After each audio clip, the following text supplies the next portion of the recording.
X square அப்படின்னா அது formula இல்ல. அது வந்து ஒரு ஸ்கொயர் லேண்ட். எப்படி ஒரு அல்ஜிப்ரா ஸ்கொயர் லேண்ட்லேருந்து வருதுங்கிறத நான் உங்களுக்கு எக்ஸ்பிளைன் பண்ணுறேன்.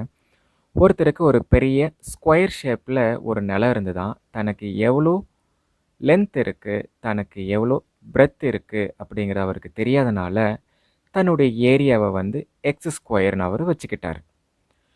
பின்னாடி தன்னுடைய ஸ்கொயர் லேண்டை எக்ஸ்டெண்ட் பண்ணிக்கிட்டார். எப்படின்னா பிரெத்திலிருந்து 2 யூனிட் எக்ஸ்டெண்ட் பண்ணார், வித்திலிருந்து 1 யூனிட் மேலே எக்ஸ்டெண்ட் பண்ணிக்கிட்டார்.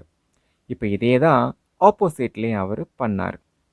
இப்படி இப்போது தனக்கு இருந்த ரெக்டாங்கிள் லேண்டோட ஏரியா எப்படின்னு அவருக்கு தெரியாதனால அவர் ஒரு ஐடியா யூஸ் பண்ணார்.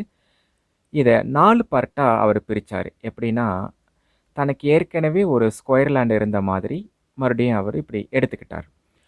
மேலே இருக்கிற இந்த சின்ன சின்ன பார்ட்டையும் அதே மாதிரி அவர் பிரிச்சுக்கிட்டார். இப்படி எதுக்காகனா ஏரியா கண்டுபிடிக்கிறதுக்காக அவர் எடுத்துக்கிட்டார். இப்போது ஒவ்வொரு பார்ட்டில் இருக்கிற லென்த் அண்டு பிரெத் அவரை வந்து மல்டிப்ளை பண்ணால் ஏரியா வருங்கிறது அவருக்கு தெரியணுனால அவர் இப்படி எடுத்துக்கிட்டார்.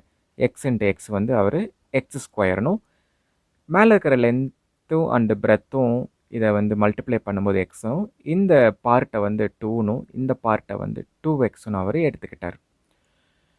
ஃபைனலாக அவருக்கு ஏரியா எப்படி கிடச்சிதுன்னா, ஒரு பெரிய ரெக்டாங்குலர் பார்ட்டில் இருந்து 4 சின்ன சின்ன பார்ட் அவர் ஆட் பண்ணதுனால அவருக்கு ஏரியா கிடச்சிது. எப்படின்னா ஃபஸ்ட்டு பார்ட் வந்து பெரிய ஸ்கொயர் எக்ஸ் ஸ்கொயர், நெக்ஸ்ட்டு மீதி இருக்கிற இந்த 3 சின்ன பார்ட் அவர் ஆட் பண்ணார். எப்படின்னா எக்ஸ், அப்புறம் 2x + 2. இது அவர் ஃபைனலாக ஆட் பண்ணி எடுக்கும்போது எக்ஸ் ஸ்கொயர் ப்ளஸ் 3x + 2 அப்படிங்கிற ஒரு பெரிய ஏரியா தான் அவருக்கு கிடைச்சிது. பின்னாடி இதை குவாட்ராட்டிக் ஈக்குவேஷன் அப்படின்னு சொல்ல ஆரம்பித்தாங்க. இதுதான் ஒரு குவாட்ராட்டிக் ஈக்குவேஷன்.